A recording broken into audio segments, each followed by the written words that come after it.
to the Decent Crypto Podcast. Today is October 5th, and we are live from Cosmoverse. Matt, how you doing? How is Istanbul?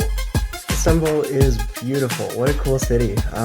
There's just lots of like little windy streets and alleyways and restaurants and cafes. And I have spent the entire time in a hotel convention center talking about Cosmos. Nice. This is the dream for any niche crypto podcast.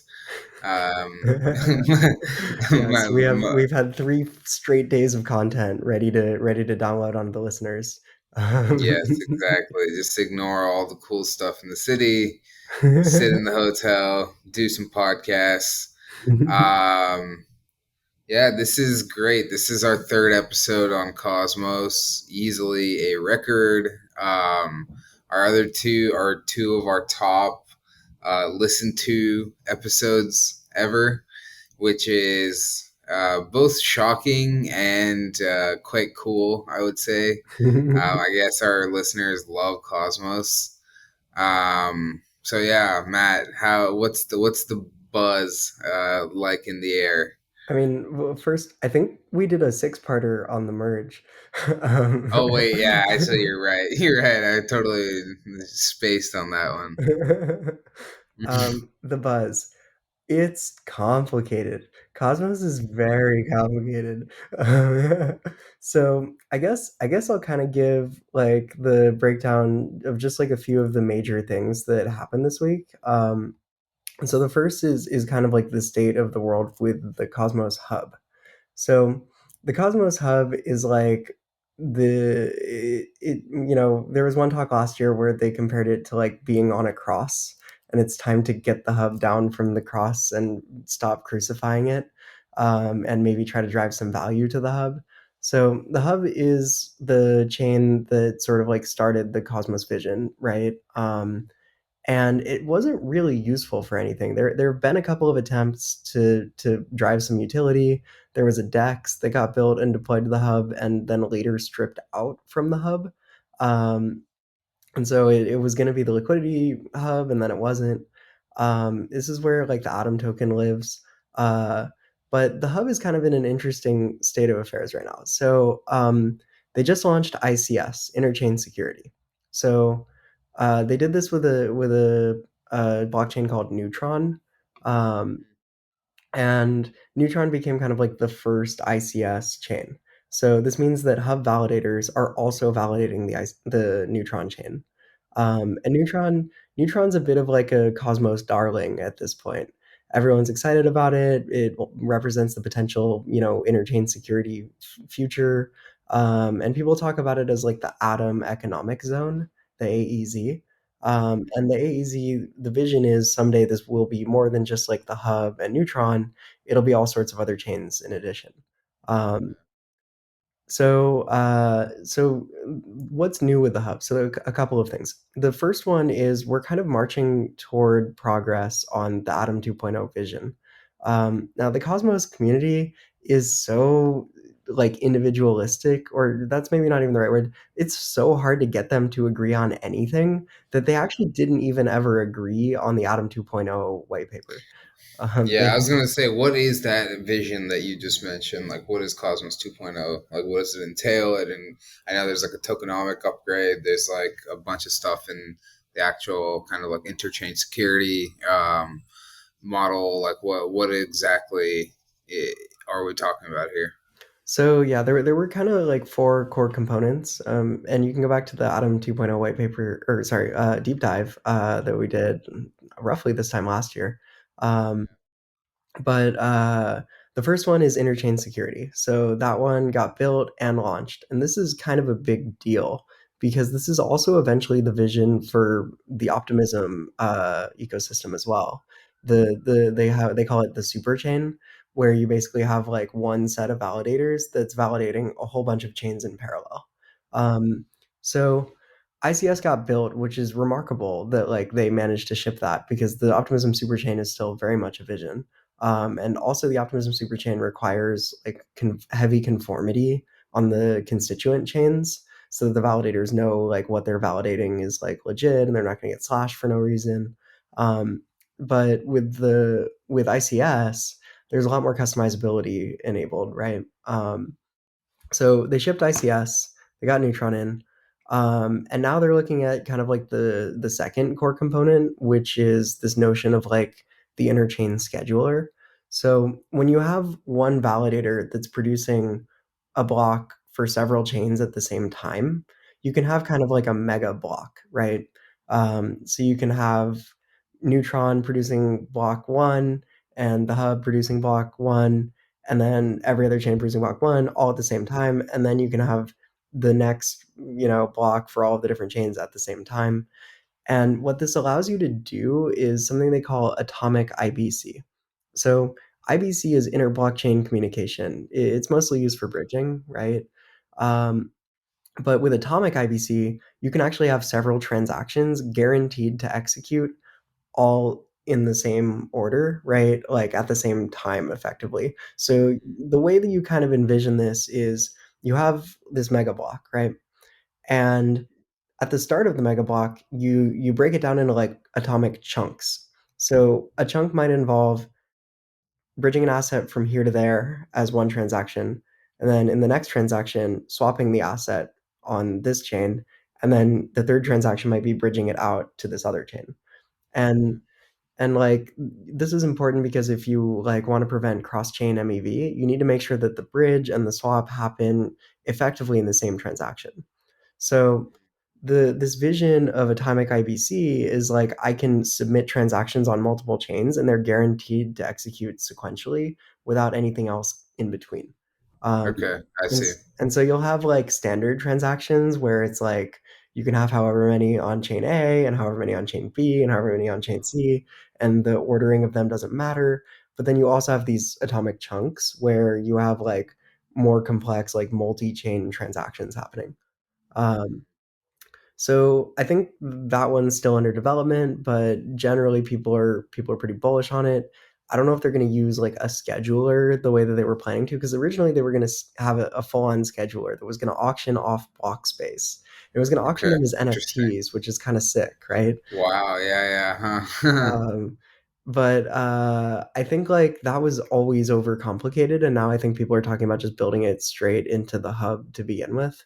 And also, look, the whole notion of Atom 2.0 was that Atom block space was somehow going to be valuable, Hmm.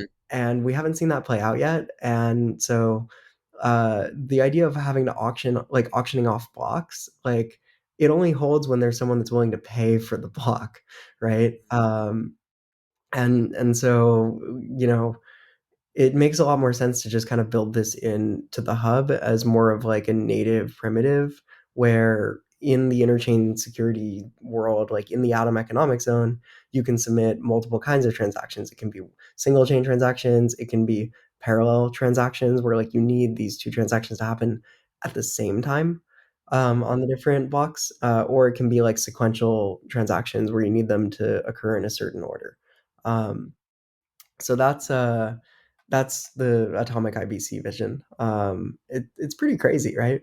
Yeah, yeah. No, it is. I mean, it's always been very fascinating tech. Um, like I think they've been building towards a future that a lot of ecosystems are coming around to now. And Cosmos has been kind of ahead for years on a lot of these things. Like whether it's the consensus algorithm that basically every kind of chain uses outside of Ethereum. But like, yeah, I don't know. Like the tech has always been cool. I think it's been like just waiting for all the pieces to come together. Um, okay, Yeah. so like, And what else? well, so there are two other components just to briefly Yeah, touch on so them. So yeah, there's this other weird one, which is this notion of like cross-chain governance transactions. So you could imagine this being something like your chain and my chain, we love each other. We want to come to some kind of economic agreement. So we're going to deposit, each of us is going to deposit some of our tokens in an LP pool. and we're going to share the fees from that pool. So we take some of our treasuries and we put them together into this LP pool on like Osmosis or something. Or it could be like, I'm going to lend you some of my token, but you're required to pay it back, or else I get to liquidate some of your token. Um, or you're gonna send me some of your token right now, but I have to LP it, and all of the fees for it go to you. So maybe you have more power in that arrangement. And a lot of the tooling for that has been built out. There's something called Time Wave, and it's for no good reason. I mean, I asked the developers, I was like, why is it called Time Wave? It doesn't really feel like this has anything to do with time or waves. I would maybe call it cross DAO transactions, or cross DAO covenants. And they were like, honestly, we don't like to specify things too much here. We want to keep them nice and general. So time wave. I'm like, okay. Interesting. Wow. Amazing. Actually, their real answer, they prefaced all of that by saying Cosmos isn't really into like marketing. So we came up with the name Time Wave. Uh, and then the fourth piece was the tokenomics. I think that was the contentious one. I don't think they made much progress on it. Cosmos is the first place that I've not heard anyone say, like, people always talk about how, oh, I was at this conference, it was so good, nobody talked about prices. But everyone's always joking about prices a little bit. Like, everyone's talking about how NFTs are wrecked. Like, at the Cosmos conference, I don't think they even know that you can buy and sell these things. That is honestly how I imagine a Cosmos conference to be. It's full hippie vibes. Like it's wild. Post-capitalist. Um, Speaking of post-capitalist, so by far the most exciting thing, Terra is so fucking back. Okay, yeah. So Terra was like the biggest Cosmos project ever by far. Cosmos based chain. It's easy What to forget exactly are they? that too, Yeah, right? I know. Yeah, I know. A lot of people don't even know it. But so from what I hear, like they're still building, they're still doing stuff. What exactly are they working on? Like, do they have some kind of talk they gave at Cosmoverse? Yeah, so the first day the CEO gave a talk, and I actually thought this was a good line. He was like, "I was gonna title this talk 'The Past, Present, and Future of Terra,' but I didn't want to be up here crying, so it's the future of Terra." Um, so this guy is wild. So he joined as COO at the end of 2021. Um, very auspicious. Wow. Yeah.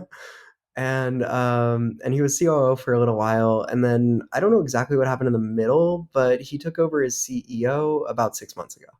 Um, and I mean, gosh, it's fascinating, right? Because uh, there's never been like there are very few products in the world, or very few companies in the world that are as clearly identified with their CEO as Terra, right? um, like Who's their CEO, Matt? uh, uh, but given that the CEO is now in prison somewhere, on a bunch of charges, I think the one that they're getting him with is actually that he faked a bunch of transactions to show more traction on Chai, which was their like payment application. I think they're calling that fraud, because I think he raised money on the back of it. But Interesting. anyway, yeah, RIP Do Kwon. Um, and so now Terraform Labs has a new CEO, this guy Chris Amani. Um, and so he goes up there and he's like, "Look, we're still building. We're building a lot. We're not building an algo stable. So, unfortunately for us UST enthusiasts, they're not going to do that again."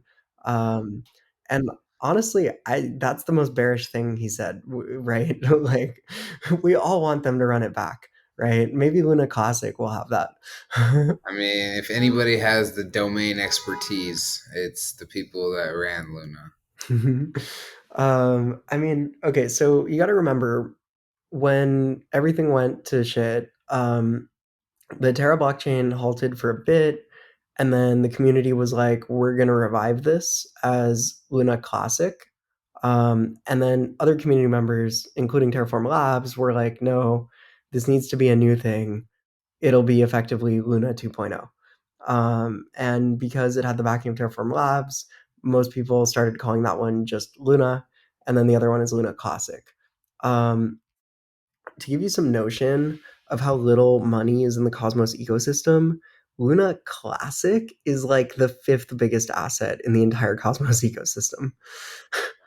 Yeah. Uh, Um, yeah, not great, honestly. For I guess for either party. Dude, it's Uh, it's nuts, yeah. So they're building a bunch of stuff. So, one of the things that they're building is they're bringing back Station, which was their wallet. Did you ever use this thing? no. Oh Yeah. wait. I don't know. It does sound familiar, but I don't It know if I did. it sounds familiar to me too, but I also never used this thing. Apparently people loved it. The screenshots that he showed looked super nice. There was Station V1. People love that. People hated the V2. They're gonna relaunch V1 under V3, Station Wallet. And so the vibe with Terra is very much like cross-chain, right? They're just trying to do a whole bunch of cross-chain stuff. And I think this is a little bit like they don't want to look like they're trying to come back big. They want to like quietly build and be humble and like they're a little worried about their chain getting too big is what it feels like. Um so so they're building Station, but the focus is very much on it being like a cross-chain wallet. Hmm. Um they're building the enterprise hub. So this is a whole bunch of DAO tooling, which is always bullish.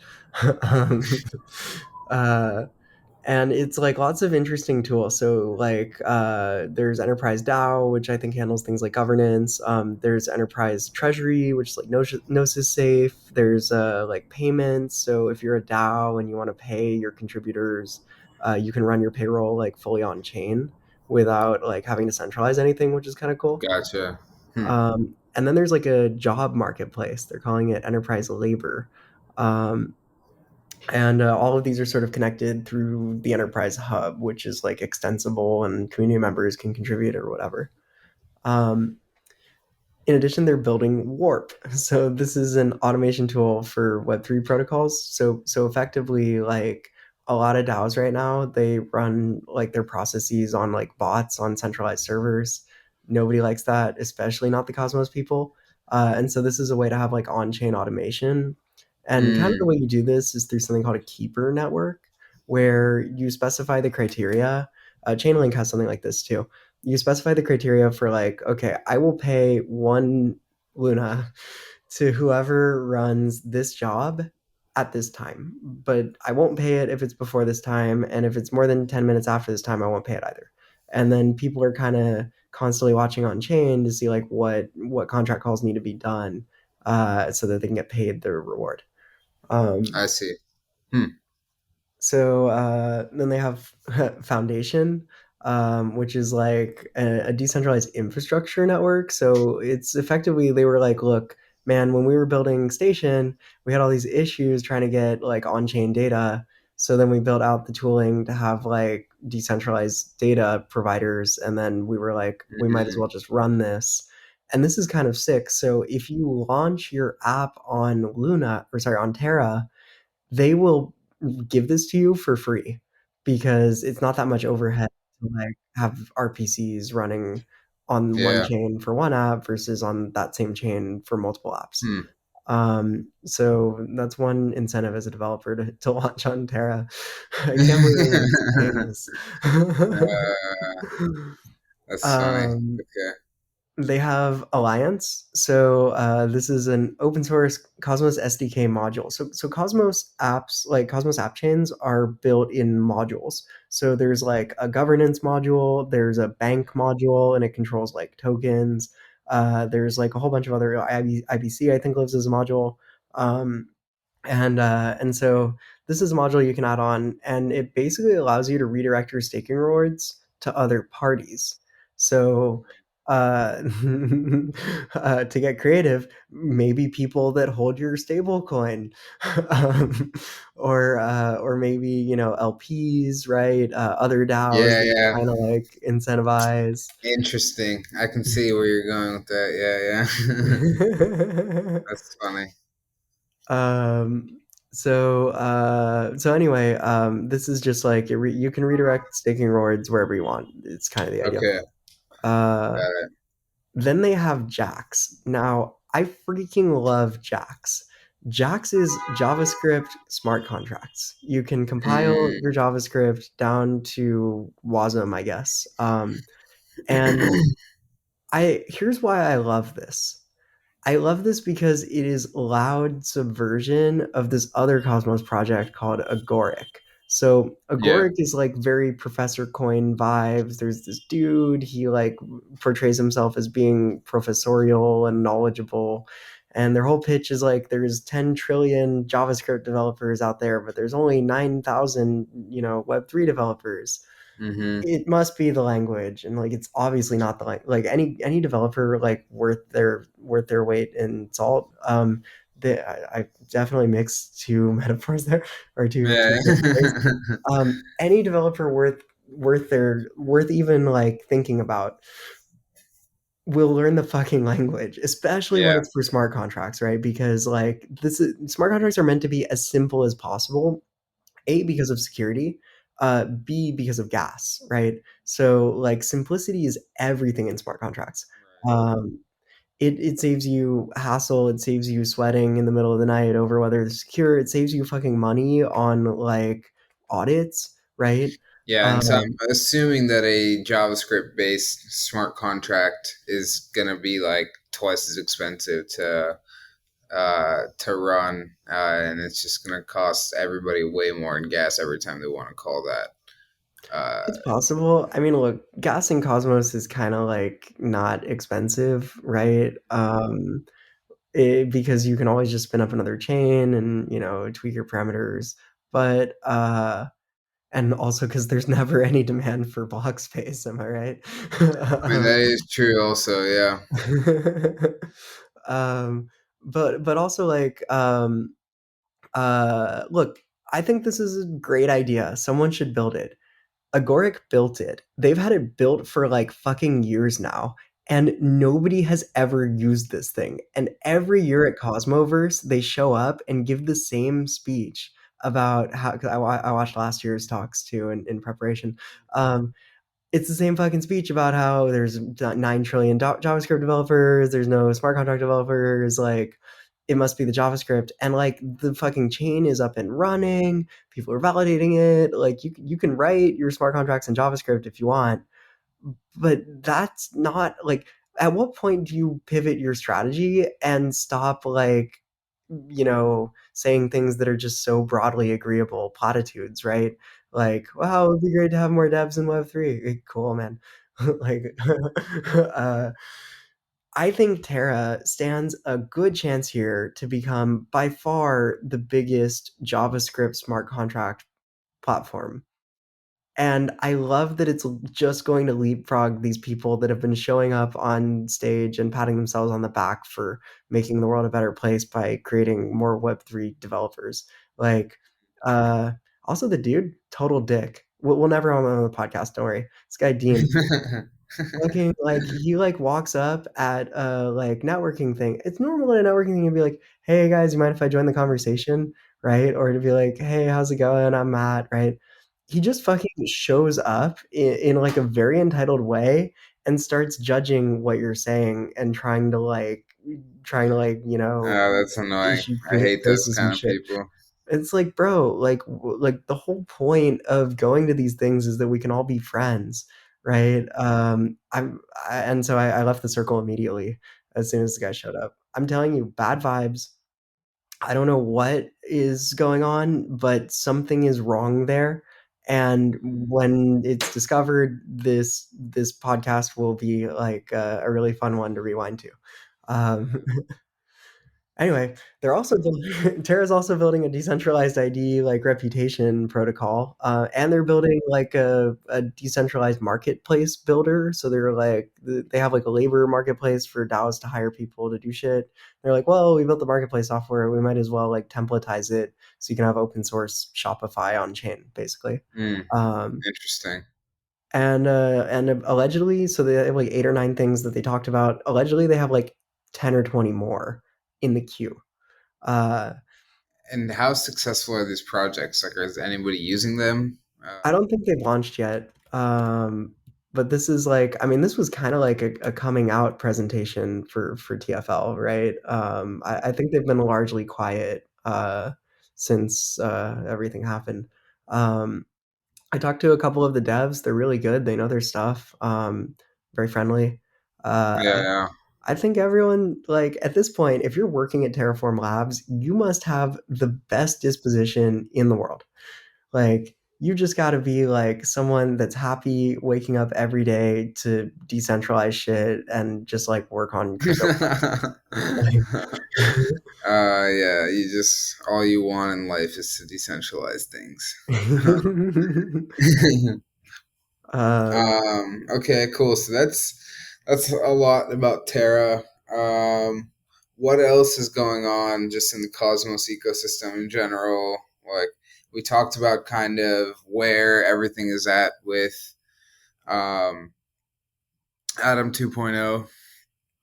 Yeah, we touched Where on that. is where is everybody like in terms of the other big participants in the ecosystem? Kind of where are they at? What is going on with some of the big projects? Like I know Injective was getting a ton of traction earlier this year. I don't know where they're at now, but Yeah, I mean, yeah, just like how Injective's an interesting one. Like, so they launched with, like, I wanna say an order book DEX for perpetuals. Um, and then this other, project, Levana, Levana, really cool, actually. I'm a huge fan of, like, I met their team, and they're just, like, fucking hustling. Users love their product, and, like, literally the cap right now for them is the TVL on the chain, on Injective. They're live on a yeah, couple other chains too, but, literally, like, that's what they're angling for is, like, can we get more TVL into Cosmos because it will mostly flow to us. It's pretty cool. Uh Anyway, it's a weird strategy, right? If you launched an app chain that does perps and then you encourage another app that does perps to also launch on your chain, like you're angling for like somewhere in between like a general purpose smart contract platform like Ethereum and like a true app chain that just has one app. And I don't know if the strategy is well thought out. I think basically what happened was I don't think they got a lot of traction with their product, and they saw this other one come in that people really like, and they were like, "Well, I guess if you can't beat them, right?" So, yeah, it's kind of an interesting thing where like you have like a platform approach or like a theme, right? So you'll have a multi-app app chain, right? I don't know. I think I think I tried to talk to those guys, and I didn't actually manage to run into anyone. So if anyone from Injective is listening, give me a call. yeah. Okay. Uh, All right, nice. I'm trying to think what other projects are big in the Cosmos ecosystem. Are they on DeFi Llama? yeah, let's Probably, go to the right? Cosmos DeFi llama. Let's see here. I mean, the top one in terms of TVL is going to be Osmosis. Uh, DeFi llama has so much data, and it's difficult to like figure out the link. Here, I'll send you the link. Cosmos Hub itself has less than a mil in TVL. I don't know if I that's think correct, but that so it's interesting, right? Because the market cap of Atom is obviously above a mil, but I guess they're only counting it if it's inserted into DeFi protocols. I don't really think any of them are live. yeah, I see. Um, Let's check out Dune. I guess oh, people I are guess counting Chronos. DYDX. I don't know. Is that live? Oh, are we counting DYDX? So yeah, I guess that's another big announcement. It's going live in the next, well, I don't know. I don't know if they've announced it. Someone told me, but it's soon. Mm, Um, yeah. they're going live soon, and they have some really interesting stuff in there. I mean, there's like they've heavily taken advantage of the fact that like you can have customization of the way that the blocks work, the way the consensus works, and they're trying to use it for things like preventing MEV so that users have a better UX, right? And like other interesting things, like decentralizing the oracle, so like users know they're getting like whatever price. I think it's actually really cool. And the DYDX folks are like consistently impressive with the amount that they like get out of the tech available to them, right? They started as an ETH L1 app, and then Hmm. they Yeah. transitioned to like a ZK L2, um, and then they were like, you know what, fuck it, we need to be our own chain. And I mean, DYDX is like admirable for so many reasons. Like they take on hard problems. They're not just like walking away and saying, MEV is unsolvable. Like they're giving it their best shot. I think that's really cool. Who knows if it'll work, but they're also trying to take an approach to like more like long tail asset listings, which I think has historically been like the key factor. That like that's the reason you and I don't use it, right? Other than Yeah. being U.S. citizens. Other than yeah, the fact that we can't, of course. But um, yeah. DYDX is definitely the big news. Like they're filling a terra-sized hole in the ecosystem. To be honest, there's no one else that has demonstrated so much ability to have product market fit, to have revenue. The foundation itself is profitable, like interesting. mega From mega what? profitable because they collect transaction fees.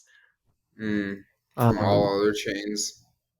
sorry, DYDX is profitable, not the hub. Oh, yeah. Okay. I was gonna say like Cosmos Foundation or No, we'll get to them in a second in their monetary situation. whatever. The other big project that I think there was a lot of talk about was Noble.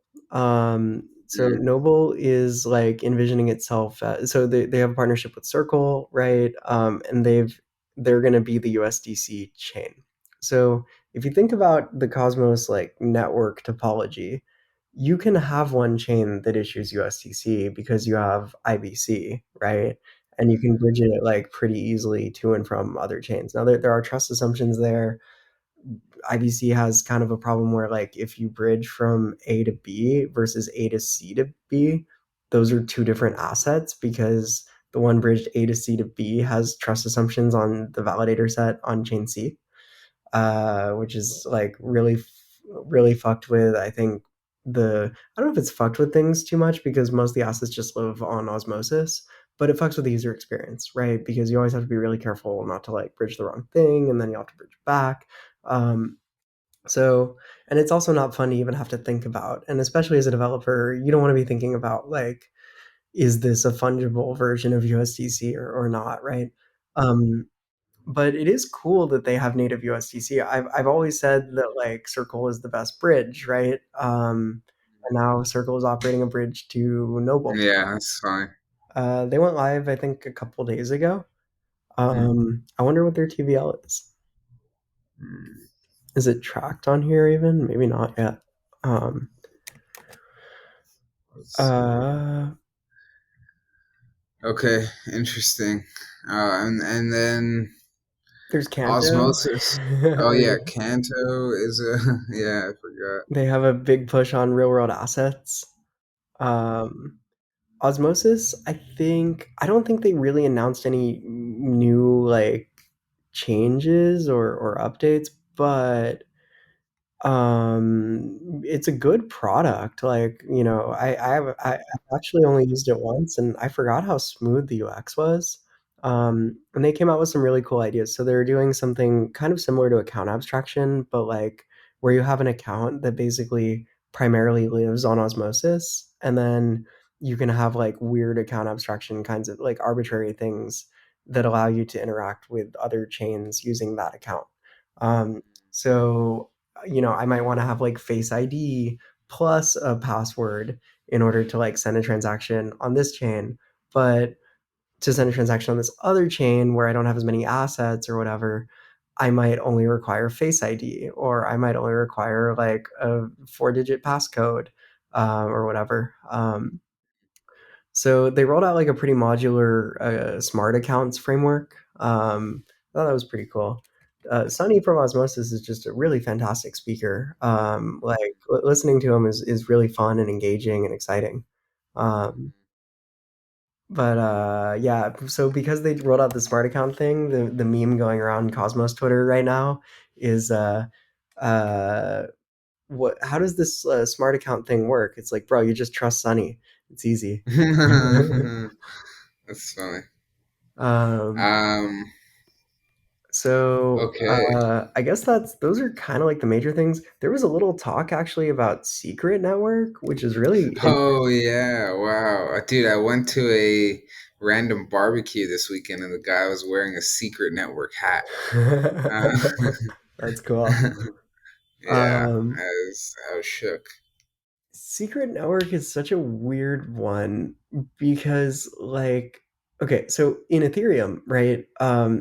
People will compete for chunks of for like market share over like industries like privacy or subsectors or whatever you want to call it over something like privacy protocols. There are multiple competitors at any given time.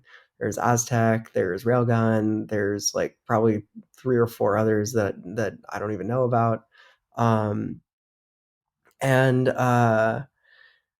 Secret Network is kind of like the thing that people think of when Cosmos people think of privacy.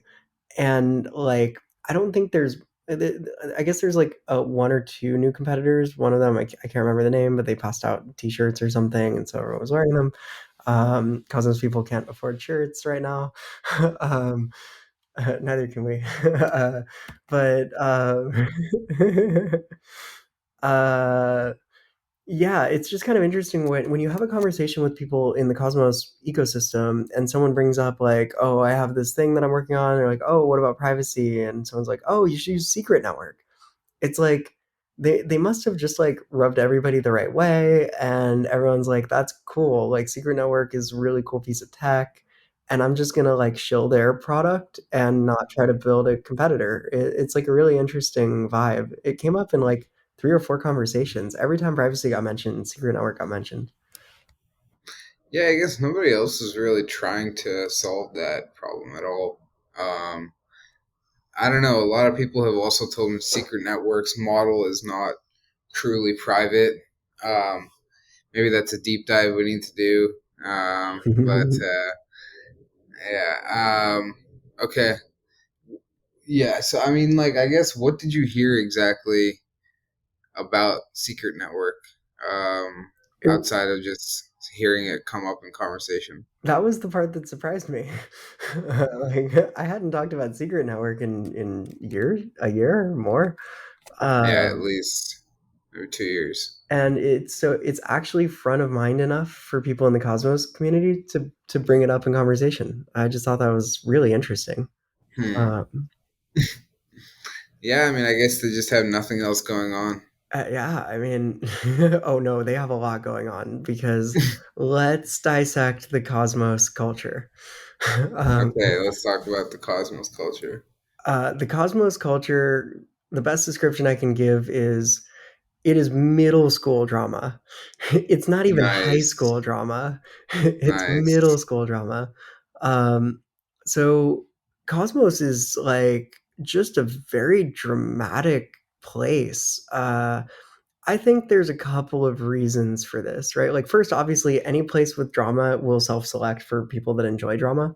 Um, but with that out of the way, like I think the whole governance DAO thing, like, is actually really toxic. So, like, in a Cosmos chain, like when you use Cosmos SDK, governance is baked in as a module by default. So like it's on the same level of importance as the bank, which mints new tokens. Like that is how much of a first class citizen governance is in the Cosmos ecosystem. And every token by default, or every native token by default, it's a governance token. And that leads people to think super politically, right? Everything is about voting and proposals and like in okay, so in Ethereum, we anthropomorphize things as businesses, right? Like we talk about revenue, we talk about Yeah. cost of goods sold and OPEX and net income and like we everything in Ethereum is sort of thought of as a business. Think of a protocol, probably you're thinking about it as a business. Friendtech, Uniswap, Aave, Compound, like any DYDX, right? Like this is a very business forward thing. Whereas in Cosmos, it's more of a nation state thing. So in Cosmos, you have an atom economic zone or like interchain security, right? And you have votes on stuff like Atom 2.0, right? Um, Uniswap didn't have a vote as to whether or not to deploy V4, right? But if you want to upgrade anything in Cosmos, it's gonna have a vote. Um, Now this like chunk of Atom 2.0 makes sense. Why do you need the why is this whole thing about the cross DAO like collaboration where you and I both put our LP tokens into a thing like and we have like cross chain covenants like that's like a really weirdly specific thing I think to be a part of the Atom 2.0 white paper, right? Yeah, I don't know why it needs to be honestly specified to that degree in the outline of what Atom 2.0 is like. So I guess like is this just a rolling thing? Is it like ETH 2.0 basically where it's just like a rolling thing now and like there's like six different components to Uh, Atom 2.0 actually being a real thing and how does that work? Well, so it actually isn't that so much as you can kind of understand when you think about the mindset of the Cosmos community, why that feels like an important enough thing to include in the white paper. And the reason is that like everyone sees themselves as partially governing sovereign nation states. Mm, And on one end of the spectrum, it's kind of metal as fuck, right? It's actually really cool, like on-chain governance, fucking like this is real Bitcoiner like sovereignty, right? yeah, Like and I love that. But at the other end of the spectrum, it reminds me of the Berkeley student co-ops. You probably had the same experience in Greek life, right? yeah. Every, I totally know where you're coming from. Yeah. every week we would have council and we would put like everything to a vote, right? And like it was down to like we couldn't have like okay, we had a hot tub and we wanted to clean the hot tub and we couldn't get enough votes to pay $50 out of our house account to clean the hot tub. uh, and we brought it up and immediately people were like, I don't like hot tubs. I don't agree with them on a political basis. I think they enable toxic masculinity because the men feel more comfortable being topless than the women. I mean, like it would just get political so quickly. Or it'd be like, should we have avocados for the grocery list this week? And it's like, I don't know, man. Avocados are so bad for the planet, or like, what kind are we using fair labor avocados, like blood avocados? Mm. That phrase we use. Blood avocados. Oh Right. my god. Blood avocados. Uh, wow, Matt, perpetuator of blood avocados. That's not great, dude. We can't have that for the brand. So like, I mean, I'm personally worried that like this far into the episode, I do feel like I've alienated most of the people, the really nice people I met the last 3 days. Take it in jest. I think Uh, we all feel the same way. Like, I don't think there's a single person in Cosmos that would tell you that the community is not too political. Like, everyone would tell you it's too political. mm, But they also kind of, I mean, drama, it's like middle school drama, right? You're like, it's too much drama. I just can't wait to get away from all this drama. Wait, she said what? yeah, yeah, yeah, for sure. No, I mean, honestly, crypto is built on this kind of drama. because people have a couple good ideas, then everybody just starts copying them, and then really in the end, one or a couple players just end up winning out, and everybody else is like, okay, well, either we raised a ton of money or we got, went completely broke. But now we have nothing to do either way, and so we'll just sit around and cause drama. So It's yeah, true. I mean, there's a lot of entertainment value, right? hmm that's true. But with Cosmos, the problem is that it's not just drama. I love good drama.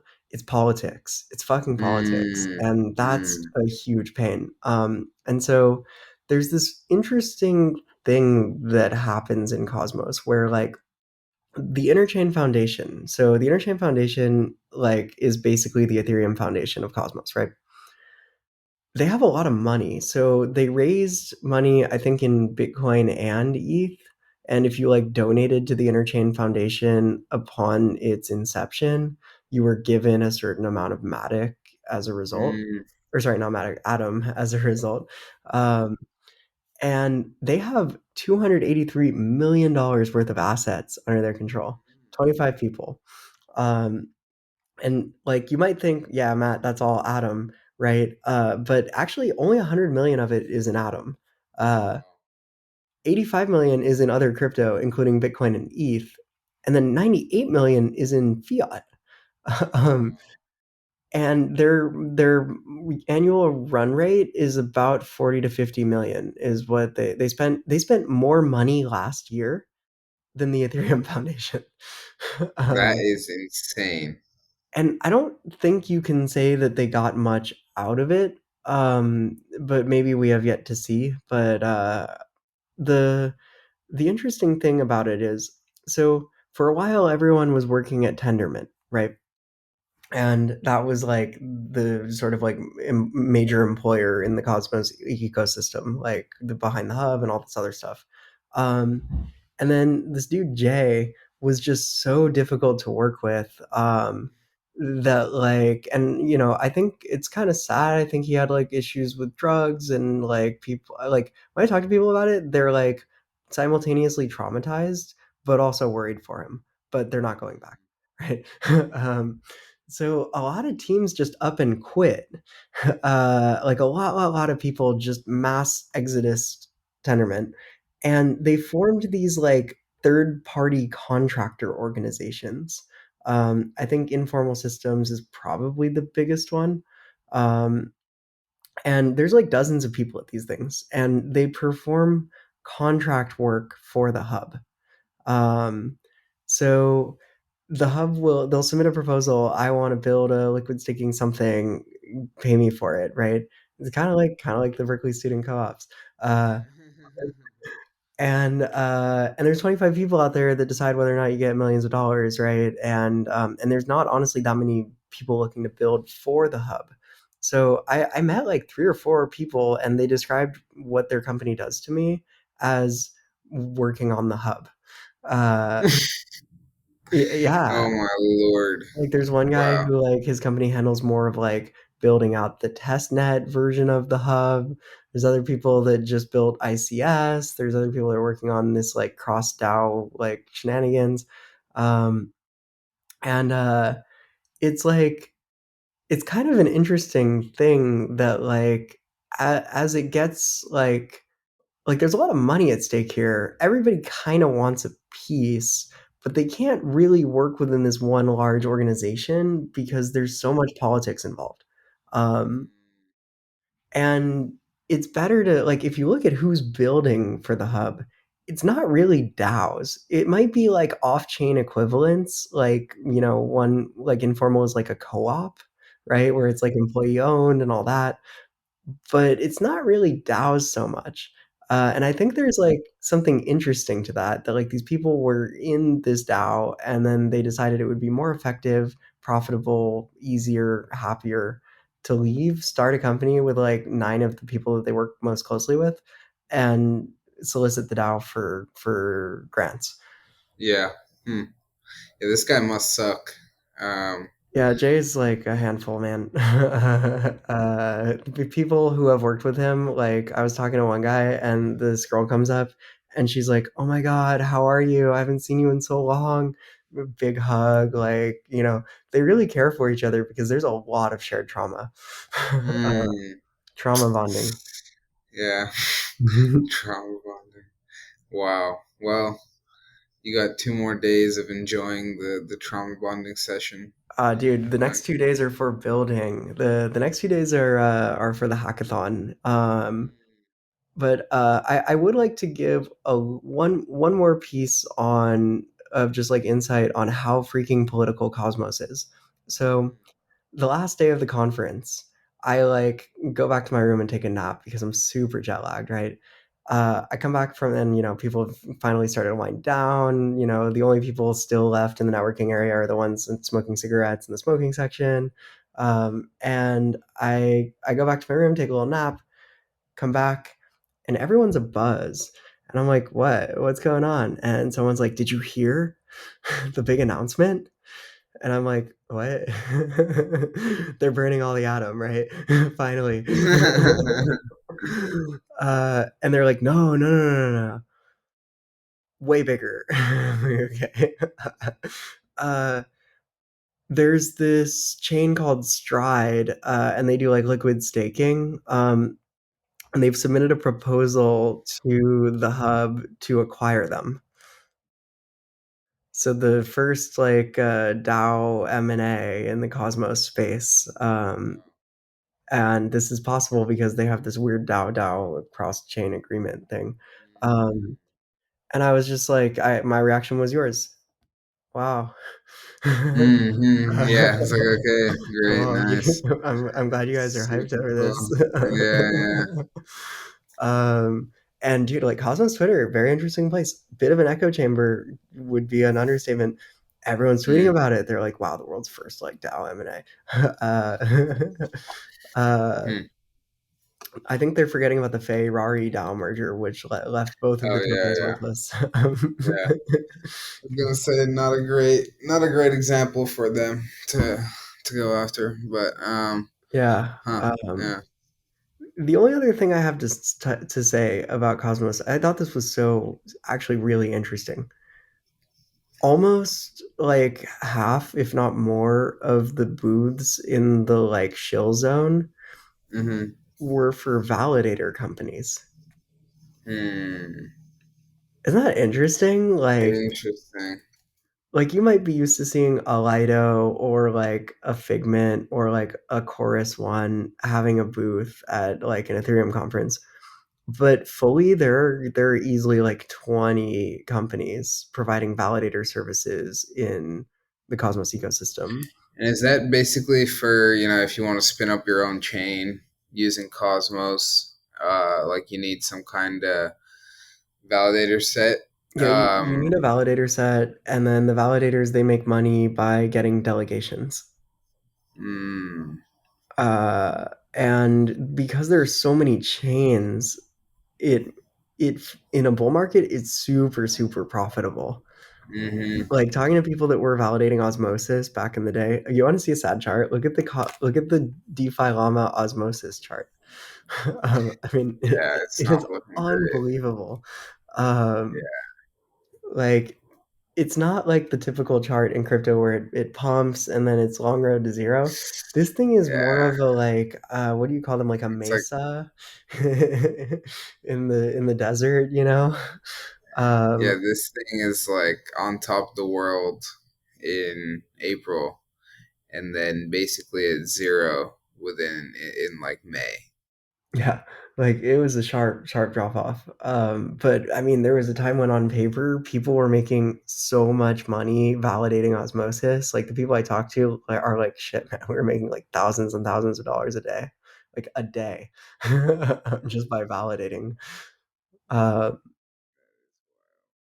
Uh, but anyway, I thought that was really interesting because we don't really think about like in Ethereum we already consolidated to like Lido, right? Uh, in Cosmos, there's enough space in Tendermint for like 100, 150 validators, and there's enough people that want to have some kind of decentralization, and it's so low cost to run a validator. that it's kind of its own business model. So like I listen to this podcast about Cosmos projects called the Interop, um, and at the start of every episode, they're like, "If you enjoy the Interop, please consider staking with us." Mm-hmm. That's the Mm-hmm. business model. Actually, you know what? We should do this. We should start the Yeah, decent validators. the decent validators. Yeah, that'd be great. Um, yeah. Hmm. Uh, yeah, that was yeah, I met a guy who he's working on he was actually a really cool dude. Um, Working on, a, like, consumer-facing, like, mobile wallet, basically, but instead of being a wallet, it just helps you stake, and it helps you figure out who to stake with and all that. It's like a multi-chain staking app, and it's, like, retail-facing, and a lot of the BD that he has to do is with validators, right? Because he wants to list as many as possible in his marketplace, and he gets like a rev share, I guess is the business model. Um, and he was like in heaven. He was like, dude, this is the best BD wise. This is the best conference I could have ever asked for. Everyone's here. And he starts listing everyone like Yeah. they're like celebrities, right? I'm like, that's sick, man. Really happy for you. Hmm. It's funny. I mean, it kind of makes sense. I mean, like as a validator, like if it's all proof of stake, you as a validator and your reputation as like whatever, like an influencer or person, are basically tied together. And so, yeah, it's Yeah, quite an interesting model. Like yeah. this Cryptocito guy, I know he started out as a YouTuber, and then he's like one of the biggest validators for a lot of the chains. That should be us, man. Hmm. Let's Yeah, do we should do it. it. I think that's all All I right. learned this Yeah. week. Um, Nice. That's a great recap of Cosmoverse. I think we're all caught up on the ecosystem. And yeah, if anybody has any questions, hit us in the Telegram. We have a newsletter now. Catch us in the newsletter. Um, how should people yeah, give we'll be. us how do people give us their emails? Is there like a sign up page? Yeah, there's like a little sign up page, Let's drop and the then link they in the show just notes. yeah, the link will be in the show notes. They can sign up there, and This newsletter is so good. I'm just gonna shill it real quick, because like Karan's mostly writing it. um, like it's great. Like I got it in my inbox and I was like, I'll admit, I'm like, oh god, another fucking newsletter. And I opened it and I was like, wow, this is good content. Like I learned something. I like saw some stuff that I would have missed otherwise. Like I thank you. I'm a huge fan. Oh, you know what we Yeah, should hell yeah. do? Do you think we could Hmm. get you into the SBF courtroom? I don't think so. Oh, fuck. um, I would love that, but I don't think that's quite possible. If you know somebody, then I'm down. Yeah. Let's ask around. But yeah, let's ask around. But yeah, hit us in the Telegram. Subscribe to our newsletter. We are multimedia now. And until next time, stay decent.